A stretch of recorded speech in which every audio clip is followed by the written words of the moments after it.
Në një intervistë të gjatë për gazetën italiane La Repubblica, kryeministri i Shqipërisë Edi Rama është shprehur se fitoria e tij në zgjedhjet e fundit është dëshmi e qartë se qytetarët shqiptar mbështesin rrugën europiane të vendit dhe projektin e modernizimit që Partia Socialiste përfaqëson. Unë fitova sepse shqiptarët duan Europën, u shpreh Rama duke nënvizuar se zgjedhjet e fundit kanë qenë një referendum për Europën dhe se fitoria e tij tregon mbështetjen popullore në këtë drejtim. Sipas tij, procesi i integrimit është më intensiv se kurrë më parë dhe Shqipëria ndodhet në një moment kyç që duhet shfrytzuar me vendosmëri.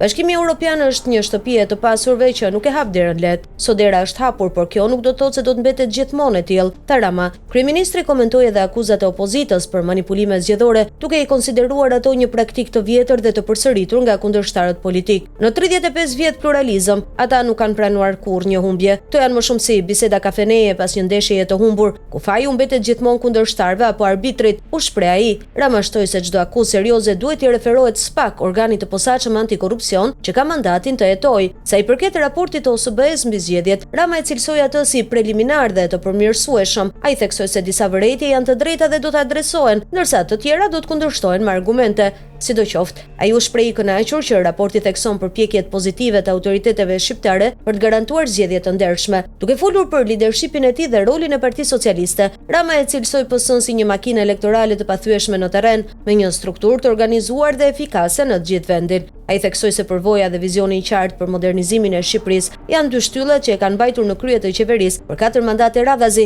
duke bërë liderin më jetëgjatë në vend pas Enver Hoxhës. Në intervistë, Rama foli gjithashtu për zhvillimet rajonale dhe rolin e Shqipërisë si faktor stabiliteti dhe europianizimi në Ballkan. Ai përmendi marrëdhëniet pozitive me shtetet fqinje, përfshirë Serbinë, dhe theksoi rëndësinë e mbajtjes së Ballkanit të Bashkuar në rrugën drejt BE-s. Duhet të mësojmë të shohim të shkuarën me sytë e së ardhmes, për të mos rënë në të njëjtat kurthe historike, theksoi Rama. Në fund, ai u përgjigj kritikave që ka marrë për marrëveshjen me Italinë mbi emigrantët, një projekt i përbashkët me kryeministren italiane Giorgia Meloni. Ne kemi bërë pjesën tonë. Tani u takon autoriteteve italiane të menaxhojnë qendrat. E kam thënë disa herë dhe nuk dua të përsëris veten, deklaroi ai. Për sa i përket kritikave nga e majta italiane dhe Partia Demokratike, Rama u përgjigj: "Unë kam idenë time për socializmin europian. Nuk besoj në ndarjet ideologjike të tipit karikatur. Për mua bashkëpunimi për interesa të përbashkëta nuk duhet të ketë kufi ideologjik." Intervista e Ramës vjen në prag të një samiti të rëndësishëm europian që pritet të mbahet në Tiranë këtë javë, ku priten liderët kryesorë të kontinentit të vjetër. Sipas kryeministrit, ky është një moment vendimtar për të rikonfirmuar rolin e Shqipërisë si një partner i besueshëm në rrugën drejt integrimit të plot europian.